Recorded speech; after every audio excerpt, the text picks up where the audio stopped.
ਜੇ ਆਪਾਂ ਇਹ 26 ਜਨਵਰੀ ਦੀ ਜਿਹੜੀ ਘਟਨਾ ਹੈ ਇਸ ਦੇ ਬਾਅਦ ਦਾ ਦੇਖੀਏ ਕਿ ਇੱਕ ਵਾਰ ਇਹ ਲੱਗਦਾ ਹੈ ਕਿ 26 ਜਨਵਰੀ ਤੋਂ ਪਹਿਲਾਂ ਜੋ ਹੁਣ ਇਹ ਲੱਗਦਾ ਹੈ 27 ਤੇ 28 ਜਨਵਰੀ ਦੋ ਰਾਤਾਂ ਇਹ ਲੱਗਿਆ ਵੀ ਆਮ ਪ੍ਰੈਸ ਵਿੱਚ ਵੀ ਤੇ ਵਿਸ਼ਲੇਸ਼ਣ ਜਿਹੜੇ ਕਰਦੇ ਸੀ ਲੋਕ ਉਹਨਾਂ ਨੂੰ ਵੀ ਲੱਗਿਆ 26 ਤੋਂ ਬਾਅਦ 27 ਤੇ 28 ਤਰੀਕ ਨੂੰ मैं यही कहूँगा कि सरकार ने एक गलती की जिहड़ी उन्होंने पुठी पई वो गलती ये की कि उन्होंने कुछ शरारती अंसर इकट्ठे करके उन्होंने तो रोड़े रूड़े मरवाए तो किसानों के विच तां मैं उन्होंने मिल के आया जो लीडर नाल मुलाकात हुई उन्होंने वालों तां ये भी डर सी कि शायद इत्थे अग उग लाउण दी संभावना भी हो सकती है उसने किसानां दा उत्साह वधा दिता अते सरकार नूं बैकफुट ते जाना पिया। ਲੋਕ ਸਭਾ ਦੇ ਵਿੱਚ ਵੀ ਭਾਸ਼ਣ ਦਿੱਤਾ, ਰਾਜ ਸਭਾ ਦੇ ਵਿੱਚ ਭਾਸ਼ਣ ਦਿੱਤਾ, ਪਰ ਉਹਨਾਂ ਦੀ ਇੱਕ ਤਕਰੀਰ ਤੋਂ ਲੱਗਦਾ ਸੀ ਕਿ ਸਰਕਾਰ ਕਾਨੂੰਨ ਰੱਦ ਕਰਨ ਦੇ ਮੂਡ 'ਚ ਨਹੀਂ। ਤਾਂ ਫਿਰ ਅੱਗੇ ਜਾ ਕੇ ਹੱਲ ਕਿਵੇਂ ਨਿਕਲੂਗਾ? ਇਸ ਸੈਸ਼ਨ ਦੇ ਵਿੱਚ ਵਿਰੋਧੀ ਪਾਰਟੀਆਂ ਨੇ ਬਹੁਤ ਹੀ हमलावर होके जी तिखे हमले किए और जिहदे नाल सरकार दी किरकिरी तां होई है कि बीजेपी दा घराओ चाहे किसान करन चाहे कोई करे बीजेपी नूं मजबूरी वसे ये कहना पै रहा है कि साडा घराओ कांग्रेस दे गुंडे कांग्रेस नूं अलैज करदे ने कांग्रेस दे गुंडे कर रहे ने किते भी ये कहण दी हिम्मत नहीं रखदे कि साडा घराओ किसान कर रहे ने। पंजाब दी इलैक्शन नेड़े है इस इलैक्शन दे विच अकाली दल अते आप कोले कोई समा नहीं बचदा उन्हां नूं मजबूरी वस किसानां दे नाल ही चलना पैना है।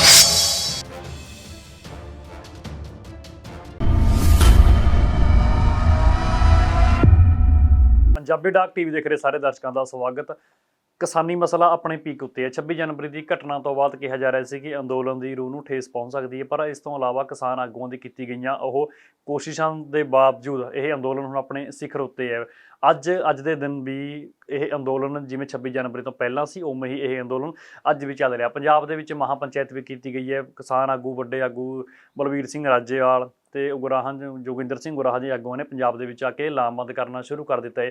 ਕਿਹਾ ਜਾ ਰਿਹਾ ਹੈ ਕਿ ਇਹ ਹੁਣ ਅੰਦੋਲਨ ਆਪਣੇ ਸਿਖਰ ਉੱਤੇ ਹੈ ਤੇ ਕਿਸਾਨ ਆਗੂ ਉਦੋਂ ਤੱਕ ਨਹੀਂ ਉੱਠਣਗੇ ਜਿਵੇਂ ਕਿਸਾਨ ਆਗੂਆਂ ਦਾ ਪਹਿਲਾਂ ਕਹਿਣਾ ਸੀ ਕਿ ਇਹ ਅੰਦੋਲਨ ਉਦੋਂ ਤੱਕ ਸਮਾਪਤ ਨਹੀਂ ਹੋਊਗਾ ਜਦੋਂ ਤੱਕ ਸਰਕਾਰ ਕਾਨੂੰਨ ਵਾਪਸ ਨਹੀਂ ਲੈ ਲੈਂਦੀ। ਪਰ ਬੀਤੇ ਜਦੋਂ ਬਜਟ ਪੇਸ਼ ਕੀਤਾ ਗਿਆ ਬਜਟ ਦੀ ਤਕਰੀਰਾਂ ਤੋਂ ਲੱਗਿਆ ਕਿ ਸਰਕਾਰ ਦੇ ਹੌਸਲੇ ਬੁਲੰਦ ਨੇ। ਸਰਕਾਰ ਬਜਟ ਦੇ ਦੌਰਾਨ ਵੀ ਜੋ ਗੱਲਾਂ ਬਾਤਾਂ ਸਾਹਮਣੇ ਆਈਆਂ ਉਹਦੇ ਵਿੱਚੋਂ ਲੱਗਦਾ ਨਹੀਂ ਕਿ ਸਰਕਾਰ ਦੇ ਕੰਨ ਤੇ ਜੂੰ ਸਰਕਦੀ ਹੈ, ਕਿਉਂਕਿ ਸਰਕਾਰ ਮੁਲਾਕਾਤਾਂ ਤਾਂ ਕਰਦੀ ਹੈ ਪਰ ਹੱਲ ਕਰਨ ਲਈ ਤਿਆਰ ਨਹੀਂ ਹੈ। ਸਰਕਾਰ ਨੇ ਹੁਣ ਵੀ ਕਿਹਾ ਸੀ ਕਿਸਾਨਾਂ ਨਾਲ ਅਸੀਂ ਗੱਲਬਾਤ ਕਰਨ ਦੇ ਲਈ ਤਿਆਰ ਹਾਂ। ਪ੍ਰਧਾਨ ਮੰਤਰੀ ਦਾ ਖੁਦ ਉਹਨਾਂ ਦਾ ਬਿਆਨ ਆਇਆ ਸੀ ਕਿ ਅਸੀਂ ਗੱਲਬਾਤ ਲਈ ਤਿਆਰ ਹਾਂ, ਅਸੀਂ ਉੱਥੋਂ ਹੀ ਗੱਲਬਾਤ ਸ਼ੁਰੂ ਕਰ ਸਕਦੇ ਹਾਂ ਜਿੱਥੋਂ ਗੱਲਬਾਤ ਇਹ ਖਤਮ ਹੋਈ ਸੀ। ਪਰ ਕਿਸਾਨ ਜਥੇਬੰਦੀਆਂ ਦਾ ਕਹਿਣਾ ਕਿ ਅਸੀਂ ਹੁਣ ਗੱਲਬਾਤ ਇੱਕ ਤਾਂ ਕਿਸੇ ਦਬਾਅ ਹੇਠ ਨਹੀਂ ਹੋਵੇਗੀ ਕਿਉਂਕਿ ਸਰਕਾਰ ਸਾਡੇ ਤੇ ਪ੍ਰੈਸ਼ਰ ਕ੍ਰੀਏਟ ਕਰ ਰਹੀ ਹੈ। ਦੂਜਾ ਗੱਲਬਾਤ ਉਦੋਂ ਤੱਕ ਸੰਭਵ ਨਹੀਂ ਹੋਵੇਗੀ ਜਦੋਂ ਤੱਕ ਮਾਹੌਲ ਸਾਜ਼ਗਾਰ ਨਹੀਂ ਹੈ ਤੇ ਜੋ ਨੌਜਵਾਨ ਫੜ ਕੇ ਅੰਦਰ ਦਿੱਤੇ ਗਏ ਨੇ ਜਦੋਂ ਤੱਕ ਉਹਨਾਂ ਦੀ ਰਿਹਾਈ ਨਹੀਂ ਹੋ ਜਾਂਦੀ। ਕਿਹਾ ਜਾਂਦਾ ਕਿ 115 ਤੇ 20 ਦੇ ਵਿਚਾਲੇ ਜੋ ਨੌਜਵਾਨ ਨੇ ਉਹ ਹਿਰਾਸਤ ਦੇ ਵਿੱਚ ਨੇ, ਤਿੰਨਾਂ ਦੀ ਜ਼ਮਾਨਤ ਹੋ ਚੁੱਕੀ ਹੈ ਤੇ ਅੱਗੇ ਜ਼ਮਾਨਤ ਦੀ ਅਰਜ਼ੀ ਲਾਈ ਹੋਈ ਹੈ। ਪਰ ਮੇਨ ਮਕਸਦ ਹੈ ਜੋ ਖੇਤੀ ਕਾਨੂੰਨਾਂ ਦਾ, ਸਰਕਾਰ ਖੇਤੀ ਕਾਨੂੰਨਾਂ ਲੈ ਕੇ ਅੜੀ ਹੋਈ ਹੈ ਤੇ ਕਿਸਾਨ ਜਥੇਬੰਦੀਆਂ ਦਾ ਕਹਿਣਾ ਅਸੀਂ ਉਦੋਂ ਤੱਕ ਨਹੀਂ ਉੱਠਾਂਗੇ ਜਦੋਂ ਤੱਕ ਇਹ ਖੇਤੀ ਕਾਨੂੰਨ ਰੱਦ ਨਹੀਂ ਹੋ ਜਾਂਦੇ। ਇਸੇ ਦੌਰਾਨ ਵਿਚਾਲੇ ਸੰਘਰਸ਼ ਦਾ ਜੋ ਰੂਪ ਰੇਖਾ ਸੀ ਬਣੀ ਹੋਈ ਸੀ ਕਿ 26 ਜਨਵਰੀ ਨੂੰ ਕਿਸਾਨ ਪਰੇਡ ਕਰਨਗੇ, ਉਹਨੂੰ ਲੈ ਕੇ ਜੋ ਲਾਲ ਕਿਲ੍ਹੇ ਤੇ ਹਿੰਸਕ ਘਟਨਾ ਵਾਪਰੀ ਸੀ। ਇਸ ਹਿੰਸਕ ਘਟਨਾ ਦਾ ਮੁੱਖ ਦੋਸ਼ੀ ਵਜੋਂ ਪੁਲਿਸ ਜਿਸ ਸ਼ਖਸ ਨੂੰ ਦੇਖ ਰਹੀ ਸੀ ਉਹ ਦੀਪ ਸਿੱਧੂ ਸੀ ਜੋ ਬੀਤੇ ਗ੍ਰਿਫਤਾਰ ਕਰ ਲਿਆ ਗਿਆ ਹੈ। ਇਸ ਤੋਂ ਬਾਅਦ ਹੁਣ ਇਹ ਅੰਦੋਲਨ ਕਿਸ ਰੂਪ ਵੱਲ ਜਾਂਦਾ ਇਹ ਆਉਣ ਵਾਲੇ ਦਿਸ਼ਾ ਤੈਅ ਹੋਊਗੀ। ਤੇ ਇਸੇ ਪ੍ਰੋਗਰਾਮ ਨੂੰ ਲੈ ਕੇ ਜਿਵੇਂ ਹਰ ਵਾਰ ਕਿਸਾਨੀ ਮਸਲੇ ਤੇ ਤੁਹਾਡੇ ਨਾਲ ਬੜੇ ਵਿਚਾਰ ਨੁਕਤੇ ਸਾਂਝੇ ਕੀਤੇ ਸੀ, ਪਹਿਲਾਂ ਵੀ ਸਾਂਝੇ ਕੀਤੇ ਸੀ ਤੇ ਅੱਜ ਵੀ ਸਾਡੇ ਨਾਲ ਬਣੇ ਹੋਏ ਨੇ ਪ੍ਰੋਫੈਸਰ ਰਣ ਸਿੰਘ ਧਾਲੀਵਾਲ ਜੋ ਕਿਸਾਨੀ ਅੰਦੋਲਨ ਤੇ ਤੁਹਾਡੇ ਪਹਿਲਾਂ ਗੱਲਬਾਤ ਤੁਹਾਡੇ ਰੂਬਰੂ ਹੋਈ ਸੀ ਉਹ ਗੱਲਬਾਤ ਤੁਸੀਂ ਪਸੰਦ ਕੀਤੀ ਸੀ। ਤੁਹਾਡਾ ਕਹਿਣਾ ਸੀ ਕਿ ਜੋ ਪ੍ਰੋਫੈਸਰ ਸਾਹਿਬ ਨੇ ਗੱਲਾਂ ਬਾਤਾਂ ਕੀਤੀਆਂ ਇਸ ਅਨੁਸਾਰ ਹੀ ਅੰਦੋਲਨ ਇਹ ਅੱਗੇ ਵੱਧ ਸਕਦਾ। ਇਹਨਾਂ ਗੱਲਾਂ ਬਾਤਾਂ ਤੇ ਕਿਸਾਨ ਆਗੂਆਂ ਨੂੰ ਵੀ ਵਿਚਾਰ ਕਰਨ ਦੀ ਲੋੜ ਹੈ। ਤੇ ਅੱਜ ਵੀ ਸਾਡੇ ਨਾਲ ਪੰਜਾਬੀ ਡਾਕ ਦੇ ਖਾਸ ਪ੍ਰੋਗਰਾਮ ਦੇ ਵਿੱਚ ਪ੍ਰੋਫੈਸਰ ਰਣ ਸਿੰਘ ਧਾਲੀਵਾਲ ਹੋਣਗੇ। ਪ੍ਰੋਫੈਸਰ ਸਾਹਿਬ ਤੁਹਾਡਾ ਸਵਾਗਤ ਹੈ ਪੰਜਾਬੀ ਡਾਕ ਤੇ। ਧੰਨਵਾਦ ਜੀ ਤੁਹਾਡਾ ਵੀ। ਪ੍ਰੋਫੈਸਰ ਸਾਹਿਬ ਹੁਣ ਤੁਸੀਂ ਇਹ ਜੋ ਅੰਦੋਲਨ ਦੀ ਰੂਪਰੇਖਾ ਹੁਣ ਕਿਵੇਂ ਦੇਖਦੇ ਹੋ ਕਿ ਕਿਤੇ ਨਾ ਕਿਤੇ ਜਾ ਕੇ ਇਹ ਮਸਲਾ ਫਸ ਗਿਆ? ਦੇਖੋ ਇਹ ਹੈ ਕਿ ਜੇ ਆਪਾਂ ਇਹ 26 ਜਨਵਰੀ ਦੀ ਜਿਹੜੀ ਘਟਨਾ ਹੈ ਇਸ ਦੇ ਬਾਅਦ ਦਾ ਦੇਖੀਏ ਕਿ ਇੱਕ ਵਾਰ ਇਹ ਲੱਗਦਾ ਹੈ ਕਿ 26 ਜਨਵਰੀ ਤੋਂ ਪਹਿਲਾਂ ਜੋ ਹੁਣ ਇਹ ਲੱਗਦਾ ਹੈ ਕਿ ਸਰਕਾਰ ਨੂੰ ਇਹ ਲੱਗਦਾ ਸੀ ਕਿ ਅਸੀਂ ਇਸ ਤੋਂ ਬਾਅਦ ਕਿਸਾਨਾਂ ਦੇ ਉੱਤੇ ਇੰਨਾ ਪ੍ਰੈਸ਼ਰ ਆ ਜਾਏਗਾ ਕਿ ਇਹ ਸਾਡੇ ਮੁਤਾਬਕ ਕੁਝ ਗੱਲਾਂ ਮੰਨਣ 'ਚ ਮਜਬੂਰ ਹੋ ਜਾਣਗੇ ਜੀ। ਔਰ 27 ਤੇ 28 ਜਨਵਰੀ ਦੋ ਰਾਤਾਂ ਇਹ ਲੱਗਿਆ ਵੀ ਆਮ ਪ੍ਰੈਸ ਵਿੱਚ ਵੀ ਤੇ ਵਿਸ਼ਲੇਸ਼ਣ ਜਿਹੜੇ ਕਰਦੇ ਸੀ ਲੋਕ ਉਹਨਾਂ ਨੂੰ ਵੀ ਲੱਗਿਆ। ਈਵਨ ਮੈਂ ਕਹੂੰਗਾ ਕਿ ਸ਼ਾਇਦ ਕਿਸਾਨ ਅੰਦੋਲਨ ਦੇ ਜਿਹੜੇ ਲੀਡਰ ਸੀ ਜੀ, ਉਹਨਾਂ ਨੂੰ ਵੀ ਕਿਤੇ ਇਸ ਤਰ੍ਹਾਂ ਲੱਗਿਆ ਕਿ ਅੰਦੋਲਨ ਪਤਾ ਨਹੀਂ ਹੁਣੇ ਸ਼ਾਇਦ ਵਿਖਰ ਨਾ ਜਾਵੇ। ਪਰੰਤੂ ਉਸ ਟਕੈਤ ਦੀ ਇੱਕ ਘਟਨਾ ਤੋਂ ਬਾਅਦ ਜਿਸ ਕਿਸਮ ਨਾਲ ਅੰਦੋਲਨ ਦੁਬਾਰਾ ਮਰਜ ਹੋਇਆ ਉਹ ਬਹੁਤ ਹੀ ਬਾਕਮਾਲ ਹੈ। ਔਰ ਇਹਦੇ ਵਿੱਚ ਦੇਖੋ ਦੋ ਖਾਸ ਗੱਲਾਂ ਨੇ ਕਿ ਇੱਕ ਤੇ ਇਹ ਜਨ ਅੰਦੋਲਨ ਹੈ। ਇਹਦੇ ਵਿੱਚ ਮੈਂ ਹੁਣ ਵੀ ਇਹ ਗੱਲ ਕਹਿਣ ਤੋਂ ਮਤਲਬ ਬਿਲਕੁਲ ਝਿਜਕਾਂਗਾ ਨਹੀਂ ਕਿ ਇਸ ਅੰਦੋਲਨ ਦੇ ਵਿੱਚ ਜਿਹੜੇ ਅੰਦੋਲਨਕਾਰੀ ਨੇ ਉਹ ਸਾਰੇ ਦੇ ਸਾਰੇ ਜ਼ਰੂਰੀ ਨਹੀਂ ਕਿ ਕਿਸਾਨ ਯੂਨੀਅਨਾਂ ਦੇ ਕਾਡਰ ਦੇ ਮੈਂਬਰ ਹੋਣ। ਉਹ ਆਪ ਮੁਹਾਰੇ ਲੋਕੀ ਇਸ ਅੰਦੋਲਨ 'ਚ ਚੱਲ ਕੇ ਪਹਿਲਾਂ ਵੀ ਗਏ ਸੀ ਤੇ 26 ਜਨਵਰੀ ਤੋਂ ਬਾਅਦ ਵੀ ਜਾ ਰਹੇ ਨੇ ਤੇ ਇਕੱਠ ਲਗਭਗ ਮੈਂ ਖੁਦ ਵੀ ਜਾ ਕੇ ਉੱਥੇ ਦੇਖ ਕੇ ਆਇਆ, ਉਹ ਇਕੱਠ ਲਗਭਗ ਉਦਾਂ ਦਾ ਹੀ ਹੋ ਗਿਆ। ਜਿਹੜੀ ਇਹਦੇ ਵਿੱਚ ਖਾਸ ਗੱਲ ਮੈਨੂੰ ਇਹ ਲੱਗੀ ਕਿ ਆਮ ਜਿਹੜੇ ਵਿਸ਼ਲੇਸ਼ਣ ਕਰਨ ਵਾਲੇ ਨੇ ਉਹ ਸਭ ਨੂੰ ਇਹ ਲੱਗਦਾ ਹੈ ਕਿ ਇੱਕ ਅੰਦੋਲਨ ਦੇ ਵਿੱਚ ਵੱਖਰੀ ਚੀਜ਼ ਇਹ ਹੋਈ ਕਿ ਜਿਹੜਾ ਰਾਕੇਸ਼ ਟਕੈਤ ਜੀ ਨੇ ਉਹਨਾਂ ਦਾ ਕੱਦ ਹੈ ਜਿਹੜਾ ਉਹ ਹੁਣ ਬਹੁਤ ਵੱਡਾ ਹੋ ਗਿਆ। ਪਰੰਤੂ ਜਿਸ ਕਿਸਮ ਨਾਲ ਉਹਨਾਂ ਨੇ ਆਪਣਾ ਕੰਡਕਟ ਕੀਤਾ ਹੈ, ਬਿਹੇਵੀਅਰ ਉਹਨਾਂ ਦਾ ਜਿਹੜਾ ਸੁਭਾਅ ਹੈ ਤੇ ਉਹਦੇ ਮੁਤਾਬਕ ਜਿਵੇਂ ਹਰਿਆਣੇ ਦੇ ਵਿੱਚ ਖਾਪ ਪੰਚਾਇਤਾਂ ਹੋਈਆਂ ਉਹਦੇ ਮੁਤਾਬਕ ਇਹ ਹੈ ਕਿ ਉਹਨਾਂ ਦਾ ਬਹੁਤ ਜ਼ੋਰ ਨਾਲ ਇਹ ਬਿਆਨ ਦੇਣਾ ਔਰ ਇਹ ਸਟੈਂਡ ਤੇ ਖੜੇ ਰਹਿਣਾ ਕਿ ਪੰਚ ਵੀ ਉਹੀ ਰਹਿਣਗੇ ਤੇ ਮੰਚ ਵੀ ਉਹੀ ਰਹੇਗਾ। ਉਸ ਤੋਂ ਇਹ ਲੱਗਦਾ ਹੈ ਕਿ ਉਹ ਆਪਣੇ ਆਪ 'ਚ ਰਾਕੇਸ਼ ਟਕੈਤ ਜੀ ਕਾਫੀ ਸਿਆਣੇ ਨੇਤਾ ਨੇ ਔਰ ਇਹ ਸਮਝ ਰੱਖਦੇ ਨੇ ਕਿ ਕਿਸ ਸਮੇਂ ਕਦੋਂ ਕਿਵੇਂ ਤੇ ਕੀ ਬੋਲਣਾ ਹੈ। ਔਰ ਉਹਦੇ ਵਿੱਚ ਬਹੁਤ ਹੀ ਉਹਨਾਂ ਦੀ ਹਾਲੇ ਤੱਕ ਜਿਹੜਾ ਉਹਨਾਂ ਦਾ ਐਕਟ ਹੈ ਉਹ ਬਹੁਤ ਸ਼ਲਾਘਾਯੋਗ ਹੈ। ਇਸ ਦੇ ਵਿੱਚ ਵਿਸ਼ੇਸ਼ ਚੀਜ਼ ਇਹ ਹੋਈ ਹੈ ਕਿ ਪਹਿਲਾਂ ਸਰਕਾਰ ਨੂੰ ਜਿਹੜਾ ਇੱਕ ਭਰਮ ਸੀ ਕਿ ਇਸ ਅੰਦੋਲਨ ਨੂੰ ਸਰਕਾਰ ਵੱਲੋਂ ਯਤਨ ਕੀਤਾ ਗਿਆ ਕਿ ਇਹਦਾ ਮੁਹਾਂਦਰਾ ਇਦਾਂ ਦਾ ਬਣਾਇਆ ਜਾਵੇ, ਪੂਰੇ ਹਿੰਦੁਸਤਾਨ ਦੇ ਵਿੱਚ ਇਹ ਗੱਲ ਖੜੀ ਕੀਤੀ ਜਾਵੇ ਕਿ ਇਹ ਅੰਦੋਲਨ ਸਿਰਫ ਤੇ ਸਿਰਫ ਪੰਜਾਬ ਦੇ ਕਿਸਾਨਾਂ ਦਾ ਹੈ ਜਾਂ ਸਿਰਫ ਪੰਜਾਬ ਦਾ ਹੈ, ਬਲਕਿ ਪੰਜਾਬ ਦੇ ਵਿੱਚ ਵੀ ਸਿੱਖਾਂ ਦਾ ਹੈ। ਪਰੰਤੂ ਪੰਜਾਬ ਦੇ ਵਿੱਚ ਇਹ ਸਾਬਤ ਹੋਇਆ, ਮੀਡੀਆ ਨੇ ਇਸ ਨੂੰ ਬਹੁਤ ਹਾਈਲਾਈਟ ਕੀਤਾ ਕਿਉਂਕਿ ਪੰਜਾਬ ਦੇ ਵਿੱਚ ਬੀਜੇਪੀ ਦਾ ਬਹੁਤ ਹੀ ਵਿਰੋਧ ਹੋਇਆ। ਕੁਦਰਤੀ ਇਹਦੇ ਵਿੱਚ ਇਲੈਕਸ਼ਨਾਂ ਆ ਗਈਆਂ ਮਿਊਨਿਸਪੈਲਿਟੀਜ਼ ਦੀਆਂ, ਇਹਨਾਂ ਦੇ ਵਿੱਚ ਹੋਰ ਵੀ ਬਹੁਤ ਜ਼ਿਆਦਾ ਵਿਰੋਧ ਹੋਇਆ। ਇਸ ਗੱਲ ਨੂੰ ਚੱਕ ਕੇ ਮੀਡੀਆ ਦੇ ਵਿੱਚ ਹਾਈਲਾਈਟ ਹੋਇਆ ਕਿ ਇਹ ਅੰਦੋਲਨ ਸਿਰਫ ਤੇ ਸਿਰਫ ਪੰਜਾਬ ਵਿੱਚ ਹੈ। ਪਰੰਤੂ 26 ਜਨਵਰੀ ਤੋਂ ਬਾਅਦ ਰਾਕੇਸ਼ ਟਕੈਤ ਦੇ ਮੰਚ ਤੇ ਉੱਭਰਨ ਤੋਂ ਬਾਅਦ ਇਹ ਲੱਗਿਆ ਕਿ ਹੁਣ ਇਹ ਅੰਦੋਲਨ ਪੰਜਾਬ ਦਾ ਨਾ ਹੋ ਕੇ ਘੱਟੋ ਘੱਟ ਉੱਤਰੀ ਭਾਰਤ ਦਾ ਇੱਕ ਵੱਡਾ ਅੰਦੋਲਨ ਬਣ ਗਿਆ ਅਤੇ ਇਸ ਦਾ ਪ੍ਰਭਾਵ ਦਿਨ ਬ ਦਿਨ ਪੂਰੇ ਹਿੰਦੁਸਤਾਨ ਦੇ ਵਿੱਚ ਵੱਧਦਾ ਜਾ ਰਿਹਾ ਹੈ। ਮੈਂ ਅੱਜ ਵੀ ਟਕੈਤ ਦੀ ਇੱਕ ਸਪੀਚ ਸੁਣ ਰਿਹਾ ਸੀ ਕਿ ਉਹ ਸੋਚ ਰਹੇ ਨੇ ਕਿ ਅਸੀਂ ਹੁਣ ਇਸ ਅੰਦੋਲਨ ਵਿੱਚ 4 ਲੱਖ ਤੋਂ 10 ਲੱਖ ਟਰੈਕਟਰ ਸ਼ਾਮਲ ਕਰਾਂਗੇ। ਜ਼ਰੂਰੀ ਨਹੀਂ ਕਿ ਉਹ ਟਰੈਕਟਰ ਇੱਕ ਥਾਂ ਤੇ ਇਕੱਠੇ ਕੀਤੇ ਜਾਣ। ਦੂਸਰਾ ਇਹ ਹੈ ਕਿ ਅੰਦੋਲਨ ਦੇ ਵਿੱਚ ਇਹਨੂੰ ਕਿਸਾਨੀ ਨਾਲ ਜੋੜ ਕੇ ਰੱਖਣ ਲਈ ਉਹਨਾਂ ਦਾ ਫਿਰ ਇਹ ਸੀ ਕਿ ਸਾਡੇ ਅੰਦੋਲਨ ਦੇ ਵਿੱਚ ਅਸੀਂ ਸਭ ਭਰਾਵਾਂ ਨੂੰ ਬੇਨਤੀ ਕਰਦੇ ਹਾਂ ਕਿ ਉਹ ਬੱਸਾਂ ਟਰੱਕਾਂ ਤੇ ਆਉਣ ਦੀ ਬਜਾਏ ਉਹ ਟਰੈਕਟਰ ਤੇ ਹੀ ਆਉਣ ਤਾਂ ਕਿ ਇਹ ਅੰਦੋਲਨ ਕਿਸਾਨੀ ਨੂੰ ਹੀ ਸਮਰਪਿਤ ਰਹੇ। ਸੋ ਇਸ ਤੋਂ ਮੁੱਕਦੀ ਗੱਲ ਇੱਥੇ ਇੱਕ ਪੱਖ ਜਿਹੜਾ ਆਪਾਂ ਇਸ ਤੇ ਕਨਕਲੂਡ ਕਰਦੇ ਹਾਂ ਜਾਂ ਆਪਣਾ ਵਿਚਾਰ ਚਰਚਾ ਜਿਹੜੀ ਇਸ ਪਾਸੇ ਬੜਾ ਕਲੀਅਰ ਦਿਖਾਈ ਦੇ ਰਿਹਾ ਹੈ ਕਿ ਇਹ ਅੰਦੋਲਨ ਹੁਣ ਪੰਜਾਬ ਦਾ ਨਾ ਹੋ ਕੇ ਹਿੰਦੁਸਤਾਨ ਦਾ ਹੋ ਗਿਆ ਜਾਂ ਹੋਣ ਜਾ ਰਿਹਾ ਹੈ। ਦੂਸਰਾ ਇਸ ਅੰਦੋਲਨ ਦਾ ਇੱਕ ਹੋਰ ਪੱਖ ਜਿਹੜਾ 26 ਤੋਂ ਬਾਅਦ 27 ਤੇ 28 ਤਰੀਕ ਨੂੰ ਮੈਂ ਇਹੀ ਕਹੂੰਗਾ ਕਿ ਸਰਕਾਰ ਨੇ ਇੱਕ ਗਲਤੀ ਕੀਤੀ ਜਿਹੜੀ ਉਹਨਾਂ ਨੂੰ ਪੁੱਠੀ ਪਈ। ਉਹ ਗਲਤੀ ਇਹ ਕੀਤੀ ਕਿ ਉਹਨਾਂ ਨੇ ਕੁਝ ਸ਼ਰਾਰਤੀ ਅਨਸਰ ਇਕੱਠੇ ਕਰਕੇ ਉਹਨਾਂ ਤੋਂ ਰੋੜੇ ਰੂੜੇ ਮਰਵਾਏ ਤੇ ਕਿਸਾਨਾਂ ਦੇ ਵਿੱਚ ਤਾਂ ਮੈਂ ਉਹਨਾਂ ਨੂੰ ਮਿਲ ਕੇ ਆਇਆ, ਜਦੋਂ ਲੀਡਰਾਂ ਨਾਲ ਮੁਲਾਕਾਤ ਹੋਈ ਉਹਨਾਂ ਵੱਲੋਂ ਤਾਂ ਇਹ ਵੀ ਡਰ ਸੀ ਕਿ ਸ਼ਾਇਦ ਇੱਥੇ ਅੱਗ ਉੱਗ ਲਾਉਣ ਦੀ ਸੰਭਾਵਨਾ ਵੀ ਹੋ ਸਕਦੀ ਹੈ। ਪਰੰਤੂ ਉਹ ਜਿਹੜੇ ਲੋਕਲ ਲੋਕ ਨਹੀਂ ਸੀ, ਬਲਕਿ ਬਾਅਦ ਚੋਂ ਐਕਸਪੋਜ਼ ਹੋਏ ਕਿ ਉਹ ਕਿਵੇਂ ਨਾ ਕਿਵੇਂ ਉਹਨਾਂ ਦਾ ਲਿੰਕ ਭਾਰਤੀ ਜਨਤਾ ਪਾਰਟੀ ਨਾਲ ਜੁੜਦਾ ਹੈ, ਜਿਹਦੇ ਵਿੱਚ ਉਹ ਗਾਜ਼ੀਪੁਰ ਤੇ ਬਿਲਕੁਲ ਕਲੀਅਰਲੀ ਆਇਡੈਂਟੀਫਾਈ ਹੋਇਆ ਜਿਹੜਾ MLA ਸੀ ਉਹ ਗੁੱਜਰ ਤੇ ਉਹਦੇ ਕਾਰਕੁਨ ਸੀ। ਤੇ ਇੱਥੇ ਵੀ ਇੱਕ ਕੋਈ ਲੇਡੀ ਦਿੱਲੀ ਦੀ ਹੈ, ਉਹਦੇ ਪਤੀ ਦੀ ਇਨਵੋਲਵਮੈਂਟ ਆਈ ਜਿਹੜੀ ਕਿ ਉੱਥੋਂ ਦੀ ਪਾਰਸ਼ਦ ਹੈ। ਤੇ ਟਿੱਕਰੀ ਬਾਰਡਰ ਤੇ ਵੀ ਇਸ ਤਰ੍ਹਾਂ ਦੀ ਕੋਈ ਛੋਟੀ ਮੋਟੀ ਸ਼ਰਾਰਤ ਹੋਈ, ਪਰ ਉਹ ਮੈਨੂੰ ਇਹ ਲੱਗ ਰਿਹਾ ਹੈ ਕਿ ਉਸ ਨੇ ਕਿਸਾਨਾਂ ਦਾ ਉਤਸ਼ਾਹ ਵਧਾ ਦਿੱਤਾ ਅਤੇ ਸਰਕਾਰ ਨੂੰ ਬੈਕਫੁੱਟ ਤੇ ਜਾਣਾ ਪਿਆ। ਉਸ ਤੋਂ ਬਾਅਦ ਸਰਕਾਰ ਨੇ ਵੈਸੇ ਇੱਕ ਟੈਰਰ ਜਿਹਾ ਕ੍ਰੀਏਟ ਕੀਤਾ, ਕਿੱਲਾਂ ਲਾਈਆਂ, ਬੜੇ ਹੋਰ ਪਾਬੰਦੀਆਂ ਆਲੇ ਦੁਆਲੇ, ਦੀਵਾਰਾਂ ਆਲੇ ਦੁਆਲੇ ਬੈਰੀਕੇਡ ਲਾਏ, ਪਰ ਉਹਨਾਂ ਦਾ ਕੋਈ ਮੰਤਵ ਵਾਲਾ ਇਹ ਲੱਗਿਆ ਕਿ ਸਿਰਫ ਉਹ ਕੇਵਲ ਤੇ ਕੇਵਲ ਡਰਾਉਣ ਲਈ ਸੀ, ਤੇ ਹੋਰ ਉਹਦਾ ਕੋਈ ਹੱਲ ਅੱਜ ਦੀ ਘੜੀ ਕੋਈ ਉਹਦਾ ਵਾਲਾ ਮੰਤਵ ਸਾਹਮਣੇ ਨਹੀਂ ਆਇਆ। ਇਸ ਪੱਖ ਤੋਂ ਇਹ ਇੱਕ ਜਿਹੜੀ ਵੱਡੀ ਗੱਲ ਸਾਹਮਣੇ ਆ। ਪ੍ਰੋਫੈਸਰ ਸਾਹਿਬ, ਅੱਗੇ ਸਰਕਾਰ ਦਾ ਰਵੱਈਆ ਉਹ ਅੱਖੜ ਰਵੱਈਆ ਕਿ ਅਸੀਂ ਕਾਨੂੰਨ ਇਹ ਰੱਦ ਨਹੀਂ ਕਰਨੇ, ਅਸੀਂ ਜਿੱਥੇ ਸਾਡੀ ਗੱਲਬਾਤ ਟੁੱਟੀ ਸੀ ਅਸੀਂ ਗੱਲਬਾਤ ਉੱਥੋਂ ਹੀ ਸ਼ੁਰੂ ਕਰ ਲੈਂਦੇ ਹਾਂ। ਖੁਦ ਪ੍ਰਧਾਨ ਮੰਤਰੀ ਦਾ ਇਹ ਬਿਆਨ ਸੀ ਕਿ ਕਿਸਾਨ ਆਗੂਆਂ ਨਾਲ ਉੱਥੋਂ ਹੀ ਗੱਲਬਾਤ ਕਰਾਂਗੇ ਜਿੱਥੋਂ ਇਹ ਗੱਲਬਾਤ ਟੁੱਟੀ ਸੀ। ਪਰ ਜਿਵੇਂ ਉਹਨਾਂ ਨੇ ਆਪਣਾ ਲੋਕ ਸਭਾ ਦੇ ਵਿੱਚ ਵੀ ਭਾਸ਼ਣ ਦਿੱਤਾ, ਰਾਜ ਸਭਾ ਦੇ ਵਿੱਚ ਭਾਸ਼ਣ ਦਿੱਤਾ, ਪਰ ਉਹਨਾਂ ਦੀ ਇੱਕ ਤਕਰੀਰ ਤੋਂ ਲੱਗਦਾ ਸੀ ਕਿ ਸਰਕਾਰ ਕਾਨੂੰਨ ਰੱਦ ਕਰਨ ਦੇ ਮੂਡ 'ਚ ਨਹੀਂ। ਤਾਂ ਫਿਰ ਅੱਗੇ ਜਾ ਕੇ ਹੱਲ ਕਿਵੇਂ ਨਿਕਲੂਗਾ? ਦੇਖੋ, ਇਹਦੇ ਵਿੱਚ ਇੱਕ ਤਾਂ ਇਹ ਹੈ ਜਿਹੜੀ ਗੱਲ ਮੈਂ ਪਹਿਲਾਂ ਵੀ ਸੋਚਦਾ ਸੀ ਕਿ ਪਾਰਲੀਮੈਂਟ ਦਾ ਕਿਸਾਨ ਘਿਰਾਓ ਕਰਨਗੇ, ਪਰ 26 ਜਨਵਰੀ ਘਟਨਾ ਕਰਕੇ ਉਹ ਘਿਰਾਓ ਨਹੀਂ ਹੋ ਸਕਿਆ, ਉਹਨਾਂ ਨੂੰ ਵਿਡਰਾ ਕਰਨਾ ਪਿਆ। ਪਰੰਤੂ ਇਸ ਸੈਸ਼ਨ ਦੇ ਵਿੱਚ ਵਿਰੋਧੀ ਪਾਰਟੀਆਂ ਨੇ ਬਹੁਤ ਹੀ ਹਮਲਾਵਰ ਹੋ ਕੇ ਤਿੱਖੇ ਹਮਲੇ ਕੀਤੇ, ਔਰ ਜਿਹਦੇ ਨਾਲ ਸਰਕਾਰ ਦੀ ਕਿਰਕਰੀ ਤਾਂ ਹੋਈ ਹੈ। ਇਹ ਗੱਲ ਤੁਹਾਡੀ ਨਾਲ ਮੈਂ ਸਹਿਮਤ ਹਾਂ ਕਿ ਹਾਲ ਦੀ ਘੜੀ ਸਰਕਾਰ ਨੂੰ ਇਹ ਦਿਖਾਉਣ ਲਈ ਕਿ ਅਸੀਂ ਦਬਾਅ ਥੱਲੇ ਨਹੀਂ, ਤਾਂ ਪ੍ਰਧਾਨ ਮੰਤਰੀ ਨੂੰ ਕਾਫੀ ਹਮਲਾਵਰ ਹੋਣਾ ਪਿਆ। ਔਰ ਉਹ ਹਮਲਾਵਰ ਹੁੰਦੇ ਹੋਏ ਪ੍ਰਧਾਨ ਮੰਤਰੀ ਨੇ ਮੈਂ ਇਹ ਕਹੂੰਗਾ ਕਿ ਉਹ ਇੱਕ ਐਕਟ ਕੀਤਾ, ਉਹ ਆਪਦੇ ਭਾਸ਼ਣ ਦੇ ਵਿੱਚ ਐਡ ਕਰ ਲਿਆ ਜਿਹੜਾ ਸ਼ੋਭਾ ਨਹੀਂ ਸੀ ਦਿੰਦਾ। ਜਿਹੜਾ ਉਹਨਾਂ ਨੇ ਉਹ ਕਿਹਾ ਨਾ ਕਿ ਅੰਦੋਲਨ ਜੀਵੀ ਪਰਜੀਵੀ ਉਹ ਕੀੜਿਆਂ ਨੂੰ ਕਹਿੰਦੇ ਨੇ ਜਿਹੜੇ ਹੋਰਾਂ ਦੇ ਖੂਨ ਤੇ ਪਲਦੇ ਨੇ।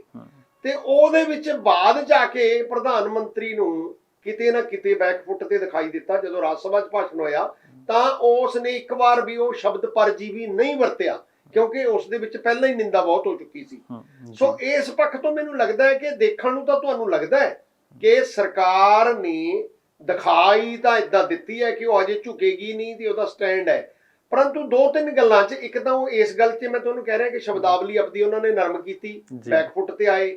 ਇੱਕ ਸਪੈਸ਼ਲੀ ਉਹ ਗੱਲ ਦੀ ਮੈਨੂੰ ਸਮਝ ਨਹੀਂ ਲੱਗੀ ਇਹ ਜਿਹਾ ਉਹਨਾਂ ਨੂੰ ਕਿਉਂ ਕਰਨਾ ਪਿਆ, ਪਰ ਮੈਂ ਉਹਦਾ ਇੱਕ ਲਿੰਕ ਦੇਖਦਾ ਕਿ ਪੰਜਾਬ ਦੇ ਕਈ ਵੱਡੇ ਆਈਐਸ ਆਫੀਸਰਸ ਨੇ ਇੱਕ ਵੱਡੀ ਗਿਣਤੀ 'ਚ, ਜੇ ਮੈਂ ਕਹਾਂ 50-60 ਦੀ ਗਿਣਤੀ 'ਚ, ਜਿਹਦੇ ਵਿੱਚ ਆਰਮੀ ਆਫੀਸਰਸ ਵੀ ਬੜੇ, ਇੱਕ ਮੀਟਿੰਗ ਕਰਕੇ ਉਹ ਸਾਰੇ ਕਾਸੇ ਦੀ ਨਿੰਦਾ ਕੀਤੀ। ਔਰ ਮੈਨੂੰ ਇਹ ਲੱਗ ਰਿਹਾ ਵੀ ਉਸ ਨਿੰਦਾ ਦਾ ਪ੍ਰਭਾਵ ਸ਼ਾਇਦ ਪ੍ਰਧਾਨ ਮੰਤਰੀ ਨੂੰ ਲੱਗਿਆ ਕਿ ਇਸ ਦਾ ਸਾਰੇ ਹਿੰਦੁਸਤਾਨ 'ਚ ਕੋਈ ਅਸਰ ਹੋਏਗਾ, ਕਿਉਂਕਿ ਨੇਵੀ ਦੇ ਸਾਡੇ ਇੱਕ ਸਾਬਕਾ ਨੇਵਲ ਚੀਫ ਨੇ, ਇੰਡੀਆ ਦੇ ਨੇ, ਉਹਨੇ ਇਸ ਦੀ ਨਿੰਦਾ ਕੀਤੀ। ਬਿਊਰੋਕਰੈਟਸ ਨੇ ਕਾਫੀ ਵੱਡੀ ਪੱਧਰ ਤੇ ਨਿੰਦਾ ਹੋਈ। ਪਤਾ ਨਹੀਂ ਕਿਉਂ ਮੈਂ ਇਹਨੂੰ ਇਹ ਸਮਝਦਾ ਕਿ ਸ਼ਾਇਦ ਪ੍ਰਧਾਨ ਮੰਤਰੀ ਇਹ ਬੁਖਲਾਹਟ 'ਚ ਸੀ ਜਿਹੜਾ ਇੱਕ ਬਿਆਨ ਉਹਨਾਂ ਨੇ ਬੜੇ ਤਿੱਖੇ ਸ਼ਬਦਾਂ 'ਚ ਦਿੱਤਾ ਕਿ ਬਾਬੂਆਂ ਦਾ ਰਾਜ ਹੈ, ਇਹ IAS ਏਦਾਂ ਕਰਿਆ ਕਰਨਗੇ, ਇਹੀ ਕਾਰਖਾਨੇ ਲਾਉਣਗੇ। ਇਸ ਚੋਂ ਮੈਨੂੰ ਇਹ ਲੱਗਦਾ ਹੈ ਕਿ ਪ੍ਰਧਾਨ ਮੰਤਰੀ ਨੂੰ ਸ਼ਾਇਦ ਕਿਤੇ ਨਾ ਕਿਤੇ ਖਦਸ਼ਾ ਹੈ ਕਿ ਜਿਹੜੀ ਬਿਊਰੋਕ੍ਰੇਸੀ ਹੈ ਉਹ ਜਿਵੇਂ ਸਰਕਾਰ ਸੰਵਿਧਾਨ ਦੀਆਂ ਧੱਜੀਆਂ ਉਡਾ ਰਹੀ ਹੈ, ਸੰਵਿਧਾਨ ਨੂੰ ਬਿਲਕੁਲ ਹੀ ਮੰਨਣ ਤੋਂ ਇਨਕਾਰੀ ਹੋਈ ਹੈ। ਮੈਨੂੰ ਇਹ ਲੱਗ ਰਿਹਾ ਕਿ ਇਸ ਦੇ ਵਿੱਚ ਕਿਤੇ ਨਾ ਕਿਤੇ ਸਰਕਾਰ ਨੂੰ ਅੰਦੇਸ਼ਾ ਹੈ, ਡਰ ਹੈ ਕਿ ਜਿਹੜੀ ਬਿਊਰੋਕ੍ਰੇਸੀ ਹੈ ਇਹ ਸਾਡੀ ਸਾਰੀ ਪੋਲ ਨਾ ਖੋਲ ਦੇਵੇ। ਇਸ ਗੱਲ 'ਚ ਨਾ ਹੋਵੇ ਕਿ ਇਸ ਤਰ੍ਹਾਂ ਤਾਂ ਬੜਾ ਮੁਸ਼ਕਲ ਹੋ ਜਾਏਗਾ ਕਿ ਜੇਕਰ ਤੁਸੀਂ ਸੰਵਿਧਾਨ ਦੀ ਏਦਾਂ ਧੱਜੀਆਂ ਉਡਾਓਗੇ। ਅਦਰਵਾਈਜ਼ ਮੈਨੂੰ ਇਹ ਗੱਲ ਦੀ ਕੋਈ ਸਮਝ ਨਹੀਂ ਲੱਗਦੀ ਕਿ IAS ਦੇ ਉੱਤੇ ਜਾਂ ਬਿਊਰੋਕ੍ਰੇਸੀ ਦੇ ਉੱਤੇ ਬਾਬੂ ਕਹਿ ਕੇ ਉਹਨਾਂ ਨੂੰ ਐਡਾ ਵੱਡਾ ਹਮਲਾ ਕਰਨ ਦੀ ਲੋੜ ਨਹੀਂ ਸੀ। ਸੋ ਇਸ ਗੱਲ ਤੋਂ ਮੈਨੂੰ ਇਹ ਸੰਕੇਤ ਲੱਗ ਰਹੇ ਨੇ ਕਿ ਕਿਤੇ ਨਾ ਕਿਤੇ ਸਰਕਾਰ ਬੁਖਲਾਈ ਹੋਈ ਹੈ। ਇੱਕ ਹੋਰ ਪੱਖ ਜਿਹੜਾ ਇਹਦਾ ਇਹ ਹੈ ਕਿ ਇਸ ਗੱਲ ਦੀ ਟਿਕੈਤ ਨੂੰ ਤੇ ਸਾਡੇ ਜਿਹੜੇ ਲੀਡਰ ਨੇ ਕਿਸਾਨੀ ਦੇ, ਇਹਨਾਂ ਨੂੰ ਸਮਝ ਹੈ ਕਿ ਸਰਕਾਰ ਦੇ ਉੱਤੇ ਰਾਜਨੀਤਿਕ ਦਬਾਅ ਹੀ ਕੰਮ ਕਰਦਾ ਹੈ। ਔਰ ਉਸ ਦੇ ਨਾਲ ਟਕੈਤ ਨੇ ਬੜਾ ਕਮਾਲ ਦਾ ਬਿਆਨ ਦਿੱਤਾ ਹੈ ਕਿ ਇਹ ਅੰਦੋਲਨ ਹੁਣ 2 ਅਕਤੂਬਰ ਤੱਕ ਤਾਂ ਚੱਲੇਗਾ। 2 ਅਕਤੂਬਰ ਦਾ ਸੰਕੇਤ ਹੈ ਜਿਹੜਾ ਮੈਂ ਇਹਨੂੰ ਇਹ ਮੰਨਦਾ ਕਿ ਨਾਰਮਲੀ 6 ਮਹੀਨੇ ਪਹਿਲਾਂ ਇਲੈਕਸ਼ਨਾਂ ਤੋਂ 6 ਮਹੀਨੇ ਪਹਿਲਾਂ ਕੋਡ ਆਫ ਕੰਡਕਟ ਲੱਗ ਜਾਂਦਾ ਹੈ ਜੀ, ਤੇ ਉਸ ਸਮੇਂ ਵਿੱਚ ਯੂਪੀ ਦੀ, ਉੱਤਰਾਖੰਡ ਦੀ ਤੇ ਪੰਜਾਬ ਦੀ ਇਲੈਕਸ਼ਨ ਆ ਰਹੀ ਹੈ ਤੇ ਮੇਰਾ ਖਿਆਲ ਹੈ ਇਹ ਸੰਕੇਤ ਮਾਤਰ ਉਹਨਾਂ ਨੇ ਸ਼ਾਇਦ ਇਹ ਜਿਹੜੀ ਧਮਕੀ ਹੈ ਇਹ ਸਰਕਾਰ ਨੂੰ ਇੱਕ ਤਰੀਕੇ ਨਾਲ ਬੜੇ ਸੌਫਟ ਤਰੀਕੇ ਨਾਲ ਦਿੱਤੀ ਹੈ ਕਿ ਅਕਤੂਬਰ ਤੱਕ ਸਾਡਾ ਸੰਘਰਸ਼ ਏਦਾਂ ਚੱਲੇਗਾ ਤੇ ਅਕਤੂਬਰ ਦੇ ਵਿੱਚ ਤੁਹਾਡੀਆਂ ਇਹ ਸਰਕਾਰਾਂ ਨੇ ਜਿਹੜੀਆਂ ਇਹ ਤੁਹਾਨੂੰ ਮਜਬੂਰਨ ਬਸ ਸਾਡੀਆਂ ਵੋਟਾਂ ਮੰਗਣੀਆਂ ਪੈਣਗੀਆਂ। ਔਰ ਮੇਰਾ ਖਿਆਲ ਹੈ ਵੀ ਸਰਕਾਰ ਨੂੰ ਵੀ ਮੰਗਣੀਆਂ ਪੈਣਗੀਆਂ ਜੇਕਰ ਇਹ ਅੰਦੋਲਨ ਏਦਾਂ ਹੀ ਚੱਲਦਾ ਰਿਹਾ। ਇਹ ਜ਼ਰੂਰ ਸਰਕਾਰ ਨੂੰ ਹੱਲ ਦੀ ਘੜੀ ਮੈਨੂੰ ਦਿਖਾਈ ਰਿਹਾ ਕਿ ਸਰਕਾਰ ਨੂੰ ਝੁਕਣਾ ਪਏਗਾ। ਹਾਲੇ ਜਿਹੜਾ ਲੱਗ ਰਿਹਾ ਸੀ ਕਿ ਕਿਸਾਨ ਡਾਊਨ ਆਉਣਗੇ, ਉਲਟਾ ਪ੍ਰੈਸ਼ਰ ਅੱਜ ਦੀ ਘੜੀ ਮੈਨੂੰ ਇਹ ਲੱਗਦਾ ਵੀ ਹਾਲੇ ਸਰਕਾਰ ਤੇ ਹੈ। ਕੱਲ ਨੂੰ ਸਰਕਾਰ ਕੀ ਕਰਦੀ ਹੈ, ਕੀ ਪੈਂਤੜਾ ਚੱਲਦੀ ਹੈ, ਉਹ ਪੈਂਤੜਾ ਕਾਮਯਾਬ ਹੁੰਦਾ ਹੈ ਨਹੀਂ ਹੁੰਦਾ, ਇਹ ਸਮਾਂ ਦੱਸੇਗਾ ਜੀ। ਪ੍ਰੋਫੈਸਰ ਸਾਹਿਬ, ਸਰਕਾਰ ਤੇ ਤੁਸੀਂ ਕਿਹਾ ਜਿਵੇਂ ਦਬਾਅ ਹੈ, ਜਿਵੇਂ ਰਾਕੇਸ਼ ਟਕੈਤ ਨੂੰ ਸੁਖਬੀਰ ਬਾਦਲ ਦਾ ਮਿਲਣਾ ਤੇ ਪੰਜਾਬ ਦੇ ਵਿੱਚ ਇਹ ਇਲੈਕਸ਼ਨਾਂ ਹੋਣੀਆਂ, ਇਲੈਕਸ਼ਨਾਂ ਦੇ ਵਿੱਚ ਬੀਜੇਪੀ ਦਾ ਬੜੇ ਵੱਡੇ ਪੱਧਰ ਉੱਤੇ ਬਾਈਕਾਟ ਹੋਣਾ, ਤੇ ਫਿਰ ਅੱਗੇ ਤੁਸੀਂ ਕਿਵੇਂ ਦੇਖਦੇ ਹੋ ਇਹ ਅੰਦੋਲਨ ਪੰਜਾਬ ਦੀ ਖਾਸ ਕਰਕੇ ਪੰਜਾਬ ਦੀ ਤੇ ਦੇਸ਼ ਦੀ ਸਿਆਸਤ ਨੂੰ ਕਿੱਥੋਂ ਤੱਕ ਪ੍ਰਭਾਵਿਤ ਕਰੂਗਾ? ਦੇਖੋ, ਮੈਂ ਪਹਿਲਾਂ ਵੀ ਕਦੀ ਡਿਬੇਟ 'ਚ ਇਹ ਗੱਲ ਕਹਿ ਚੁੱਕਿਆ ਕਿ ਜਦੋਂ 26 ਜਨਵਰੀ ਦੀ ਘਟਨਾ ਤੋਂ ਬਾਅਦ ਇਹ ਲੱਗਣ ਲੱਗਿਆ ਸੀ ਹਰ ਇੱਕ ਨੂੰ ਕਿ ਹੁਣ ਰਾਜਨੀਤਿਕ ਪਾਰਟੀਆਂ ਨੂੰ ਆਪਣਾ ਰੋਲ ਨਿਭਾਉਣਾ ਚਾਹੀਦਾ ਹੈ ਤੇ ਕਿਸਾਨਾਂ ਨੂੰ ਉਹਨਾਂ ਦਾ ਬਣਦਾ ਰੋਲ ਲਈ ਇੱਕ ਸਪੇਸ ਥਾਂ ਦੇਣੀ ਚਾਹੀਦੀ ਹੈ ਕਿ ਉਹ ਆਪਣਾ ਜਿਹੜਾ ਰੋਲ ਹੈ ਪਲੇ ਕਰ ਸਕਣ। ਬੜੀ ਸਿਆਣਪ ਨਾਲ ਜਦੋਂ ਤੱਕ ਆਪਾਂ ਇਹਨੂੰ ਸਮਝਦੇ ਸੀ ਕਿ ਅੰਦੋਲਨ ਲੱਗ ਰਿਹਾ ਸੀ ਕਿ ਪੰਜਾਬ ਦਾ, ਹਾਲਾਂਕਿ ਉਦੋਂ ਵੀ ਟਕੈਤ ਬਹੁਤ ਜ਼ੋਰ ਨਾਲ ਆ ਗਿਆ ਸੀ, ਉਸ ਸਮੇਂ ਇਹ ਸੀ ਕਿ ਜਿਹੜੀਆਂ ਰਾਜਨੀਤਿਕ ਪਾਰਟੀਆਂ ਬੀਜੇਪੀ ਤੋਂ ਬਿਨਾਂ, ਕਿਉਂਕਿ ਉਹਨਾਂ ਨੇ ਆਪਣੇ ਮੰਚ ਤੋਂ ਕਿਸੇ ਬੰਦੇ ਨੂੰ ਬੋਲਣਾ ਦੀ ਆਗਿਆ ਨਹੀਂ ਦਿੱਤੀ ਜੀ, ਤੇ ਪੋਲੀਟੀਕਲ ਪਾਰਟੀਆਂ ਨੂੰ ਇੱਕ ਬੜਾ ਲੱਗਿਆ ਕਿ ਇੱਕ ਸੰਕੇਤ ਮਾਤਰ ਤਾਂ ਉਹਨਾਂ ਨੇ ਸਪੋਰਟ ਦਿੱਤੀ ਸਮੇਂ-ਸਮੇਂ ਤੇ। ਕਾਂਗਰਸ ਨੇ ਵੀ ਕਿਹਾ ਕਿ ਅਸੀਂ ਵਰਕਰ ਭੇਜ ਰਹੇ ਹਾਂ, ਅਕਾਲੀ ਦਲ ਨੇ ਵੀ ਕਿਹਾ ਅਸੀਂ ਵਰਕਰ ਭੇਜ ਰਹੇ ਹਾਂ, ਆਪ ਪਾਰਟੀ ਨੇ ਵੀ ਕਿਹਾ ਅਸੀਂ ਵਰਕਰ ਭੇਜ ਰਹੇ ਹਾਂ। ਸ਼ਾਇਦ ਉਹ ਘੱਟ ਗਿਣਤੀ 'ਚ ਭੇਜ ਵੀ ਰਹੇ ਹੋਣ ਜੀ ਇਹਦੇ ਬਾਰੇ, ਪਰੰਤੂ ਉੱਥੇ ਕਿਉਂਕਿ ਝੰਡੇ ਨਹੀਂ ਸੀ ਦਿਖਾਈ, ਉਹਨਾਂ ਨੇ ਬੈਨ ਸੀ ਕਿ ਕਿਸੇ ਪਾਰਟੀ ਦਾ ਝੰਡਾ ਨਹੀਂ ਉਰੇ ਦਿਖੇਗਾ, ਜਿਸ ਕਰਕੇ ਇੱਕ ਇਸ ਤਰ੍ਹਾਂ ਦੀ ਸਿਚੁਏਸ਼ਨ ਆਈ ਕਿ ਜੇਕਰ ਇਸ ਤਰ੍ਹਾਂ ਰਹੇਗਾ ਤਾਂ ਇਹ ਪਾਰਟੀਆਂ ਦੀ ਹਾਜ਼ਰੀ ਪੂਰੀ ਨਹੀਂ ਲੱਗ ਰਹੀ ਸੀ, ਰਾਜਨੀਤਿਕ ਲਾਭ ਲੈਣ ਲਈ ਉਹਨਾਂ ਦੀ ਸਥਿਤੀ ਬਣ ਨਹੀਂ ਸੀ ਰਹੀ ਜੀ। ਪਰੰਤੂ 26 ਜਨਵਰੀ ਦੀ ਘਟਨਾ ਤੋਂ ਬਾਅਦ ਰਾਜਨੀਤਿਕ ਪਾਰਟੀਆਂ ਲਈ ਵੀ ਮੌਕਾ ਬਣਿਆ ਤੇ ਕਿਸਾਨਾਂ ਨੂੰ ਵੀ ਲੱਗਿਆ ਕਿ ਸਾਨੂੰ ਉਹਨਾਂ ਦੀ ਲੋੜ ਹੈ, ਤੇ ਬਹੁਤ ਸਾਰੀਆਂ ਰਾਜਨੀਤਿਕ ਪਾਰਟੀਆਂ, ਇਕੱਲਾ ਸੁਖਬੀਰ ਬਾਦਲ ਨਹੀਂ, ਉਹ ਨੈਸ਼ਨਲ ਲੈਵਲ ਦੀਆਂ ਵੀ, ਯੂਪੀ ਦੀਆਂ ਵੀ, ਜਿਹੜੇ ਆਪੋਜੀਸ਼ਨ ਦੇ ਲੀਡਰ ਸੀ ਉਹ ਸਾਰੇ ਰਾਕੇਸ਼ ਟਕੈਤ ਨੂੰ ਮਿਲੇ ਜਾ ਕੇ ਗਾਜੀਪੁਰ ਬਾਰਡਰ ਤੇ, ਉਹਨਾਂ ਨਾਲ ਉਹਨਾਂ ਦੀ ਹਾਜ਼ਰੀ ਹੋਈ। ਤੇ ਇਸ ਤੋਂ ਬਿਨਾਂ ਅਕਾਲੀ ਦਲ ਨੇ ਬਹੁਤ ਹੀ ਜ਼ੋਰ ਸ਼ੋਰ ਨਾਲ, ਤੇ ਕਾਂਗਰਸ ਦੇ ਰਵਨੀਤ ਬਿੱਟੂ, ਅਕਾਲੀ ਦਲ ਦੇ ਬੀਬਾ ਹਰਸਿਮਰਤ ਅਤੇ ਆਪ ਦੇ ਭਗਵੰਤ ਮਾਨ ਨੇ, ਤਿੰਨਾਂ ਨੇ ਕੋਈ ਕਸਰ ਨਹੀਂ ਛੱਡੀ। ਲੋਕ ਸਭਾ, ਰਾਜ ਸਭਾ ਦੇ ਵਿੱਚ ਈਵਨ ਪ੍ਰਤਾਪ ਬਾਜਵਾ ਨੇ ਵੀ, ਉਹਨਾਂ ਦੋਨੇ ਮੰਚਾਂ ਤੇ ਉਹਨਾਂ ਨੇ ਪੂਰਾ ਜ਼ੋਰ ਲਾ ਕੇ ਇਸ ਮੌਕੇ ਦਾ ਫਾਇਦਾ ਉਠਾਇਆ। ਹੁਣ ਇਸ ਦੇ ਵਿੱਚ ਜੇਕਰ ਆਪਾਂ ਦੇਖੀਏ ਕਿ ਇਸ ਸਿਆਸਤ ਦਾ ਪੰਜਾਬ ਤੇ ਪ੍ਰਭਾਵ, ਉਹ ਮੈਨੂੰ ਇਹ ਲੱਗਦਾ ਜਿਹੜਾ ਤੁਰੰਤ ਪ੍ਰਭਾਵ ਹੈ ਇਹਦਾ ਫਾਇਦਾ ਤਾਂ ਕਾਂਗਰਸ ਨੇ, ਜੋ ਮੈਨੂੰ ਲੱਗ ਰਿਹਾ ਹੈ ਕਿ ਉਠਾ ਲਿਆ। ਮਿਊਨਿਸਪੈਲਿਟੀ ਦੀਆਂ ਇਲੈਕਸ਼ਨਾਂ ਦੇ ਵਿੱਚ ਅਕਾਲੀ ਦਲ, ਬੀਜੇਪੀ ਇਹ ਪਛੜ ਗਏ ਨੇ ਤੇ ਜਿਹੜਾ ਮੁਕਾਬਲਾ ਹੈ ਉਹ ਆਪ ਤੇ ਕਾਂਗਰਸ ਦੇ ਵਿੱਚ ਹੀ ਹੈ। ਇਹਦੇ ਵਿੱਚ ਮੈਨੂੰ ਲੱਗ ਰਿਹਾ ਕਿ ਕਾਂਗਰਸ ਦਾ ਹੱਥ ਥੋੜਾ ਉੱਪਰ ਹੈ। ਬਾਕੀ ਦਾ ਰਿਜ਼ਲਟ ਦੱਸਣਗੇ ਜੀ, ਉਹ 17 ਨੂੰ ਆਉਣੇ ਨੇ, 14 ਨੂੰ ਇਲੈਕਸ਼ਨ ਹੈ।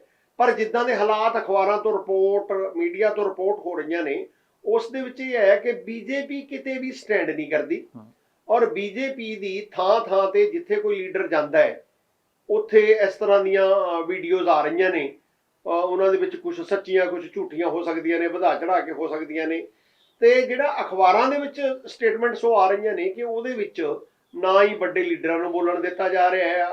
ਅੱਛਾ, ਦੂਸਰਾ ਬੀਜੇਪੀ ਤੇ ਇੱਕ ਬੜਾ ਕਮਾਲ ਦਾ ਦਬਾਅ ਆਇਆ ਹੈ ਕਿ ਬੀਜੇਪੀ ਦਾ ਘਿਰਾਓ ਚਾਹੇ ਕਿਸਾਨ ਕਰਨ ਚਾਹੇ ਕੋਈ ਕਰੇ, ਬੀਜੇਪੀ ਨੂੰ ਮਜਬੂਰੀ ਵਸੇ ਇਹ ਕਹਿਣਾ ਪੈ ਰਿਹਾ ਹੈ ਕਿ ਸਾਡਾ ਘਿਰਾਓ ਕਾਂਗਰਸ ਦੇ ਗੁੰਡੇ ਕਾਂਗਰਸ ਨੂੰ ਅਲੈਜ ਕਰਦੇ ਨੇ, ਕਾਂਗਰਸ ਦੇ ਗੁੰਡੇ ਕਰ ਰਹੇ ਨੇ। ਉਹ ਕਿਤੇ ਵੀ ਇਹ ਕਹਿਣ ਦੀ ਹਿੰਮਤ ਨਹੀਂ ਰੱਖਦੇ ਕਿ ਸਾਡਾ ਘਰਾਓ ਕਿਸਾਨ ਕਰ ਰਹੇ ਨੇ ਜੀ। ਸਪੈਸ਼ਲੀ ਜਿਹੜੇ ਬੰਦੇ ਪਹਿਲਾਂ ਸੀਨ ਤੇ ਬਹੁਤ ਜ਼ਿਆਦਾ ਚਮਕਦੇ ਸੀ ਉਹਨਾਂ ਨੂੰ ਸੀਨ ਤੋਂ ਪਾਸੇ ਰੱਖਿਆ ਜਾ ਰਿਹਾ ਹੈ। ਜਿਵੇਂ ਮੈਂ ਜੇ ਬੜਾ ਸਾਫ਼ ਸ਼ਬਦਾਂ 'ਚ ਕਹਾਂ ਕਿ ਜਿਆਣੀ ਜੀ ਤੇ ਗਰੇਵਾਲ ਨੂੰ ਇਲੈਕਸ਼ਨਾਂ ਦੇ ਵਿੱਚ ਮੈਨੂੰ ਨਹੀਂ ਲੱਗਦਾ ਉਹ ਕਿਤੇ ਦਿਖਾਈ ਦੇ ਰਹੇ ਨੇ ਜੀ। ਅਸ਼ਵਨੀ ਜੀ ਥੋੜਾ ਬਹੁਤ ਦਿਖਾਈ ਦੇ ਰਹੇ ਨੇ ਜਿਹੜੇ ਪ੍ਰਧਾਨ ਨੇ, ਪਰ ਉਹਨਾਂ ਦਾ ਵੀ ਵਿਰੋਧ ਹੋ ਰਿਹਾ। ਜੀ ਜੀ। ਸੋ ਇਸ ਦੇ ਨਾਲ ਹੀ ਮੈਂ ਕਹਾਂਗਾ ਕਿ ਪੰਜਾਬ ਦੀ ਇਲੈਕਸ਼ਨ ਨੇੜੇ ਹੈ। ਇਸ ਇਲੈਕਸ਼ਨ ਦੇ ਵਿੱਚ ਅਕਾਲੀ ਦਲ ਅਤੇ ਆਪ ਕੋਲੇ ਕੋਈ ਸਮਾਂ ਨਹੀਂ ਬਚਦਾ, ਉਹਨਾਂ ਨੂੰ ਮਜਬੂਰੀ ਵਸ ਕਿਸਾਨਾਂ ਦੇ ਨਾਲ ਹੀ ਚੱਲਣਾ ਪੈਣਾ ਹੈ। ਪਰ ਇਹ ਜ਼ਰੂਰ ਹੈ ਕਿ ਹੁਣ ਉਹਨਾਂ ਲਈ ਇੱਕ ਸਪੇਸ ਜ਼ਰੂਰ ਬਣੀ ਹੈ, ਕਿਉਂਕਿ ਪਹਿਲਾਂ ਹਰਸਿਮਰਤ ਬਾਦਲ ਦੇ ਰੋਲ ਕਰਕੇ ਜੋ ਅਕਾਲੀ ਦਲ ਤੇ ਇਹ ਦੋਸ਼ ਲੱਗਦਾ ਸੀ ਜੀ, ਲੋਕ ਸਭਾ 'ਚ ਉਹਨਾਂ ਨੇ ਬੜਾ ਬੁਲੰਦੀ ਨਾਲ ਬੋਲ ਕੇ ਉਹ ਦੋਸ਼ ਨੂੰ ਹਟਾਉਣ ਦੀ ਕੋਸ਼ਿਸ਼ ਕੀਤੀ ਹੈ।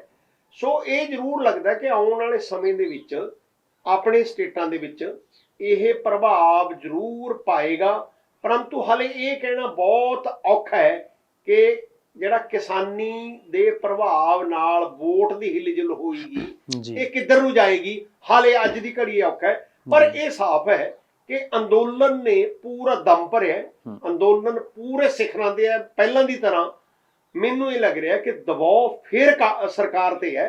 ਹਾਲ ਦੀ ਘੜੀ ਉਸ ਤਰ੍ਹਾਂ ਦਾ ਦਬਾਅ ਜਿਹੜਾ ਸਰਕਾਰ ਕਿਸਾਨਾਂ ਤੇ ਪਾਉਣਾ ਚਾਹੁੰਦੀ ਸੀ ਉਹ ਦਬਾਅ ਕਿਸਾਨਾਂ ਤੇ ਨਹੀਂ ਹੈ, ਜਾਂ ਕਿਸਾਨੀ ਲੀਡਰਸ਼ਿਪ ਤੇ ਨਹੀਂ ਹੈ। ਜੀ ਪ੍ਰੋਫੈਸਰ ਸਾਹਿਬ, ਇੱਕ ਆਖਰੀ ਸਵਾਲ ਬੜੇ ਸੰਖੇਪ ਸ਼ਬਦਾਂ ਦੇ ਵਿੱਚ। ਪੰਜਾਬ ਤੋਂ ਅੰਦੋਲਨ ਚੱਲਿਆ ਸੀ, ਨਾਲ ਸੂਬਿਆਂ ਨੇ ਸਪੋਰਟ ਕੀਤੀ, ਦਿੱਲੀ ਦੀ ਕੇਂਦਰ ਸਰਕਾਰ ਦੇ ਖਿਲਾਫ ਇਹ ਅੰਦੋਲਨ ਹੋਇਆ। 26 ਜਨਵਰੀ ਦੀ ਘਟਨਾ ਦੇ ਵਿੱਚ ਕਈ ਲੋਕ ਲਾਲ ਕਿਲੇ ਵਾਲੇ ਰਿੰਗ ਰੋਡ ਦੇ ਰਾਹੀਂ ਲਾਲ ਕਿਲੇ ਤੇ ਅਣਜਾਣਪੁਣੇ ਦੇ ਵਿੱਚ ਚਲੇ ਗਏ, ਜਿਨ੍ਹਾਂ ਨੂੰ ਪਤਾ ਨਹੀਂ ਸੀ।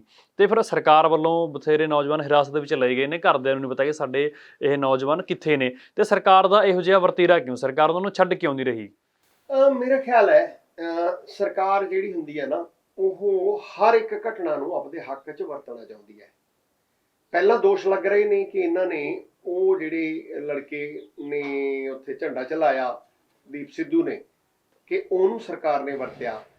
ਮੈਨੂੰ ਇਹ ਲੱਗ ਰਿਹਾ ਕਿ ਉਹਨੂੰ ਅਰੈਸਟ ਕਰਕੇ ਦੂਜੇ ਲੋਕਾਂ ਨੂੰ ਵੀ ਜਿਹੜੇ ਅਰੈਸਟ ਕਰੇ ਹੋਏ ਨੇ ਉਹਨਾਂ ਨੂੰ ਹਾਲੇ ਕੁਝ ਦਿਨ ਹੋਰ ਅਰੈਸਟ ਰੱਖ ਕੇ ਦੋ ਤਰੀਕੇ ਕਰਨਾ ਚਾਹੁੰਦੀ ਹੈ। ਇੱਕ ਤਾਂ ਕਿਸਾਨਾਂ ਦੇ ਦਬਾਅ ਕਿ ਕਿਸਾਨ ਹੋਰ ਮੰਗਾਂ ਦੀ ਬਜਾਏ ਇਹ ਮੁੱਖ ਮੰਗ ਕਰਨ ਕਿ ਉਹਨਾਂ ਨੂੰ ਪਹਿਲਾਂ ਛੱਡਿਆ ਜਾਵੇ। ਇਹ ਸਾਰੀਆਂ ਐਜੀਟੇਸ਼ਨਾਂ ਦੇ ਵਿੱਚ ਹੁੰਦਾ ਹੈ। ਇੱਕ ਮੈਨੂੰ ਇਹ ਲੱਗ ਰਿਹਾ ਹੈ ਕਿ ਉਹ ਦੁਬਾਰਾ ਸਰਕਾਰ ਜ਼ੋਰ ਲਾ ਸਕਦੀ ਹੈ ਦੀਪ ਸਿੱਧੂ ਨੂੰ ਹੀਰੋ ਬਣਾਉਣ ਦੇ ਲਈ। ਕਈ ਵਾਰੀ ਅਸੀਂ ਦੋਸ਼ ਲਾ ਦਿੰਦੇ ਹਾਂ, ਪਤਾ ਨਹੀਂ ਹੁਣ ਇਹਦੇ ਵਿੱਚ ਇਹ ਕਹਿਣਾ ਹਾਲ ਦੀ ਘੜੀ ਔਖਾ ਕੰਮ ਹੈ ਕਿ ਇਹਦੇ ਵਿੱਚ ਦੀਪ ਸਿੱਧੂ ਭਾਗੀਦਾਰ ਹੋਏਗਾ ਕਿ ਨਹੀਂ। ਕਈ ਵਾਰੀ ਸਰਕਾਰਾਂ ਨੂੰ ਸੂਟ ਕਰਦਾ ਹੁੰਦਾ, ਜ਼ਰੂਰੀ ਨਹੀਂ ਕਿ ਦੀਪ ਸਿੱਧੂ ਇਹਨਾਂ 'ਚ ਮਿਲਿਆ ਹੋਵੇ ਜਾਂ ਨਾ ਮਿਲਿਆ ਹੋਵੇ, ਪਰ ਫਿਰ ਵੀ ਸਰਕਾਰ ਨੂੰ ਸੂਟ ਕਰਦਾ ਹੁੰਦਾ ਕਿ ਜੇਕਰ ਦੀਪ ਸਿੱਧੂ ਇਸ ਜੇਲ੍ਹ ਜਾਣ ਨਾਲ ਹੀਰੋ ਬਣ ਜਾਵੇ ਤਾਂ ਉਹ ਕਿਸਾਨਾਂ ਨੂੰ ਹੋਰ ਪਾਸੇ ਤੋਰਨ 'ਚ ਜਾਂ ਅੰਦੋਲਨ ਨੂੰ ਕੁਛ ਨਾ ਕੁਛ ਗੜਬੜ ਕਰਨ 'ਚ ਸਰਕਾਰ ਉਸ ਨੂੰ ਵਰਤ ਸਕਦੀ ਹੈ। ਏਦਾਂ ਪਹਿਲਾਂ ਵੀ ਹੁੰਦਾ ਹੈ, ਵੱਖ-ਵੱਖ ਐਜੀਟੇਸ਼ਨਾਂ ਦੇ ਵਿੱਚ ਦੇਖਣ 'ਚ ਮਿਲਿਆ। ਸੋ ਮੈਨੂੰ ਇਹ ਲੱਗਦਾ ਹੈ, ਪਰ ਇਸ ਦੇ ਨਾਲ ਅਲਟੀਮੇਟਲੀ ਜੋ ਕਿਸਾਨ ਲੀਡਰਸ਼ਿਪ ਨੇ ਸਟੈਂਡ ਲਿਆ ਉਹ ਪਿਛਲੇ ਦਿਨਾਂ 'ਚ ਪਹਿਲੇ ਦਿਨਾਂ ਦੇ ਵਿੱਚ ਬਹੁਤ ਹਮਲਾਵਰ ਸੀ, ਪਰ ਹੁਣ ਮੈਂ ਟਕੈਤ ਦੀ ਵੀ ਬਿਆਨਬੋਨ ਸੁਣਿਆ ਹੈ, ਉਹ ਇਸ ਗੱਲ ਤੋਂ ਇਹ 'ਚ ਫਸਦੇ ਨਹੀਂ ਲੱਗਦੇ। ਉਹ ਇਸ ਗੱਲ ਤੇ ਨਹੀਂ ਆਉਂਦੇ ਕਿ ਦੀਪ ਸਿੱਧੂ ਕੌਣ ਹੈ, ਕੀ ਹੈ, ਕਿਹਨੇ ਪਲਾਂਟ ਕੀਤਾ ਸੀ, ਕੀ ਹੈ। ਇਸ ਗੱਲ ਨੂੰ ਛੱਡ ਕੇ ਉਹਨਾਂ ਦੀ ਹੁਣ ਇੱਕੋ ਹੀ ਦਲੀਲ ਹੈ ਕਿ ਜੇਕਰ ਉੱਥੇ ਕਿਸਾਨ ਗਏ ਤਾਂ ਇਸ ਦੀ ਜਾਂਚ ਕਰਾਈ ਜਾਵੇ ਕਿ ਇਹਦੇ ਵਿੱਚ ਸਰਕਾਰ ਦਾ ਰੋਲ ਕੀ ਸੀ, ਬੈਰੀਕੇਡ ਕਿਉਂ ਲਗਾਏ ਗਏ, ਸਰਕਾਰ ਨੇ ਉਹਨਾਂ ਨੂੰ ਕਿਉਂ ਭੇਜਿਆ ਉੱਧਰ, ਉੱਥੇ ਪੁਲਿਸ ਦਾ ਕੀ ਰੋਲ ਸੀ, ਲਾਲ ਕਿਲੇ ਦਾ ਦਰਵਾਜ਼ਾ ਕਿਹਨੇ ਖੋਲ੍ਹਿਆ, ਉਹ ਅੰਦਰ ਕਿਵੇਂ ਬੜੇ। ਮਤਲਬ ਕਿਸਾਨ ਲੀਡਰ ਨੇ ਜਿਹੜੇ ਉਹਨਾਂ ਨੂੰ ਸਮਝ ਹੈ ਇਸ ਗੱਲ ਦੀ ਕਿ ਇਹਦੇ ਵਿੱਚੋਂ ਕੋਈ ਹੋਰ ਹੀਰੋ ਨਾ ਬਣ ਜਾਵੇ। ਉਹ ਉਲਟਾ ਸਰਕਾਰ ਨੂੰ ਫਸਾ ਰਹੇ ਨੇ, ਸਾਰਾ ਬੋਝ ਹੈ ਜਿਹੜਾ ਪ੍ਰੈਸ਼ਰ ਹੈ ਸਰਕਾਰ ਤੇ ਕ੍ਰੀਏਟ ਕਰ ਰਹੇ ਨੇ। ਔਰ ਇਹ ਵੀ ਸਟੈਂਡ ਲੈ ਰਹੇ ਨੇ ਕਿ ਜਿਹੜੇ ਲੋਕ ਫੜੇ ਗਏ ਨੇ ਅਸੀਂ ਉਹਨਾਂ ਦੀ ਮਦਦ ਕਰਾਂਗੇ, ਔਰ ਉਹਨਾਂ ਦੀ ਆਪ ਪਾਰਟੀ ਨੇ ਫਟਾਫਟ ਇਹ ਦਰਸਾਇਆ ਕਿ ਉਹਦੀ ਲਿਸਟ ਅਸੀਂ ਜਾਰੀ ਕਰਵਾਈ ਹੈ, ਔਰ ਉਹਦੀਆਂ ਵੱਖ-ਵੱਖ SGPC ਲੱਗੀ ਹੋਈ ਹੈ। ਅਕਾਲੀ ਦਲ ਇਹਦਾ ਫਾਇਦਾ ਲੈਣਾ ਚਾਹੁੰਦੇ ਨੇ ਕਿ ਅਸੀਂ ਉਹਦੀਆਂ ਜ਼ਮਾਨਤਾਂ ਲਈ ਰੋਲ ਪਲੇ ਕਰੀਏ। ਹੋਰ ਕਈ ਸਾਰੇ ਜਿਹੜੇ ਵਕੀਲ ਨੇ ਜਿਹੜੇ ਕਿਸਾਨੀ ਲੀਡਰਸ਼ਿਪ ਨਾਲ ਜੁੜੇ ਹੋਏ ਨੇ ਉਹਨਾਂ ਵੱਲੋਂ ਵੀ ਇਹ ਯਤਨ ਹੈ ਕਿ ਉਹਨਾਂ ਦੀਆਂ ਜ਼ਮਾਨਤਾਂ ਵਗੈਰਾ ਹੋਣ। ਜੀ ਸੋ ਇਸ ਲਈ ਮੈਨੂੰ ਲੱਗਦਾ ਹੈ ਕਿ ਸਰਕਾਰ ਚਾਹੁੰਦੀ ਜ਼ਰੂਰ ਹੈ ਕਿ ਉਹ ਸਿਚੁਏਸ਼ਨ ਨੂੰ ਕਿਸੇ ਤਰ੍ਹਾਂ ਆਪਣੇ ਹੱਕ 'ਚ ਵਰਤਿਆ ਜਾਵੇ, ਪਰ ਮੇਰਾ ਖਿਆਲ ਹੈ ਵੀ ਕਿਸਾਨੀ ਲੀਡਰਸ਼ਿਪ ਇਸ ਦੇ ਵਿੱਚ ਬੜੀ ਸਿਆਣਪ ਨਾਲ ਚੱਲ ਰਹੀ ਹੈ ਔਰ ਸਰਕਾਰ ਨੂੰ ਸ਼ਾਇਦ ਇਹ ਵਰਤਣ ਨਹੀਂ ਦੇਵੇਗੀ। ਜੀ ਸੋ ਪ੍ਰੋਫੈਸਰ ਸਾਹਿਬ ਅਸੀਂ ਤੁਹਾਡਾ ਧੰਨਵਾਦ ਕਰਦੇ ਹਾਂ, ਤੁਸੀਂ ਬੜੇ ਸਾਡੇ ਨਾਲ ਕੀਮਤੀ ਨੁਕਤੇ ਸਾਡੇ ਦਰਸ਼ਕਾਂ ਨਾਲ ਸਾਂਝੇ ਕੀਤੇ, ਤੁਹਾਡਾ ਧੰਨਵਾਦ ਜੀ। ਇਹ ਸਨ ਸਾਡੇ ਨਾਲ ਪ੍ਰੋਫੈਸਰ ਰਾਣਾ ਸਿੰਘ ਧਾਲੀਵਾਲ, ਜਿਨ੍ਹਾਂ ਨੇ ਤੁਹਾਨੂੰ ਇਸ ਸੰਘਰਸ਼ ਦੀ ਰੂਪਰੇਖਾ ਬਾਰੇ ਦੱਸਿਆ ਕਿ 26 ਜਨਵਰੀ ਦੀ ਘਟਨਾ ਤੋਂ ਬਾਅਦ ਕਿਹਾ ਜਾ ਰਿਹਾ ਸੀ ਜਿਵੇਂ ਅੰਦੋਲਨ ਬਾਰੇ ਅਫਵਾਹਾਂ ਫੈਲੀਆਂ ਸੀ। ਅੰਦੋਲਨ ਅੱਜ ਵੀ ਚੜ੍ਹਦੀ ਦੀ ਕਲਾ ਦੇ ਵਿੱਚ ਹੈ। ਇਹ ਅੰਦੋਲਨ ਚੜ੍ਹਦੀ ਕਲਾ ਦੇ ਵਿੱਚ ਇਹਦੇ ਕਿਸਾਨ ਆਗੂਆਂ ਵੱਲੋਂ ਪੰਜਾਬ ਵਿੱਚ ਆ ਕੇ ਵੀ ਕਿਸਾਨ ਲਾਮਬੰਦ ਕੀਤੇ ਜਾ ਰਹੇ ਨੇ। ਵੱਡੇ ਆਗੂ ਰਾਜੇਵਾਲ ਜੋਗਿੰਦਰ ਸਿੰਘ ਉਗਰਾਹਾਂ ਆ ਕੇ ਮਹਾਪੰਚਾਇਤ ਕੀਤੀ ਪੰਜਾਬ ਦੇ ਵਿੱਚ ਤੇ ਲਾਮਬੰਦ ਕੀਤਾ ਪੰਜਾਬੀਆਂ ਨੂੰ। ਉਹਨਾਂ ਦਾ ਕਹਿਣਾ ਕਿ ਅਸੀਂ ਇੱਕੋ ਗੱਲ ਤੇ ਪਹਿਲਾਂ ਅੜੇ ਹੋਏ ਸੀ, ਇੱਕੋ ਗੱਲ ਸਾਡੀ ਹੋਣਾ ਕਿ ਜੋ ਇਹ ਖੇਤੀ ਕਾਨੂੰਨ ਹੈ, ਖੇਤੀ ਕਾਨੂੰਨ ਰੱਦ ਕੀਤੇ ਜਾਣ। ਅਸੀਂ ਸਰਕਾਰ ਦੀ ਸੋਧਾਂ ਮਨਜ਼ੂਰ ਨਹੀਂ ਕਰਦੇ, ਬੇਸ਼ੱਕ ਸਰਕਾਰ ਜੋ ਸਾਡੇ ਲਈ ਪ੍ਰਸਤਾਵ ਲੈ ਕੇ ਆਏ ਸੀ ਉਹ ਪ੍ਰਸਤਾਵ ਵੀ ਅਸੀਂ ਰੱਦ ਕਰ ਦਿੱਤੇ ਨੇ। ਤੇ ਡਕੈਤ ਵੱਲੋਂ ਕਹਿਣਾ ਸੀ ਅਕਤੂਬਰ ਤੱਕ ਅੰਦੋਲਨ ਜਾਰੀ ਰਹੂਗਾ ਤੇ ਉਸ ਤੋਂ ਬਾਅਦ ਉਹਨਾਂ ਦਾ ਕਹਿਣਾ ਕਿ ਇਹ ਅੰਦੋਲਨ ਉਦੋਂ ਤੱਕ ਜਾਰੀ ਰਹੂਗਾ ਜਦੋਂ ਤੱਕ ਖੇਤੀ ਕਾਨੂੰਨ ਵਾਪਸ ਨਹੀਂ ਹੁੰਦੇ। ਇਸ ਮਸਲੇ ਦੇ ਵਿੱਚ ਜੋ ਅਪਡੇਟ ਹੋਊਗੀ ਉਹ ਲਗਾਤਾਰ ਤੁਹਾਡੇ ਨਾਲ ਸਾਂਝੀ ਕਰਦੇ ਰਹਾਂਗੇ। ਤੁਸੀਂ ਬਣੇ ਰਹੋ ਤੁਹਾਡੇ ਆਪਣੇ ਚੈਨਲ ਪੰਜਾਬੀ ਡਾਕ ਤੇ।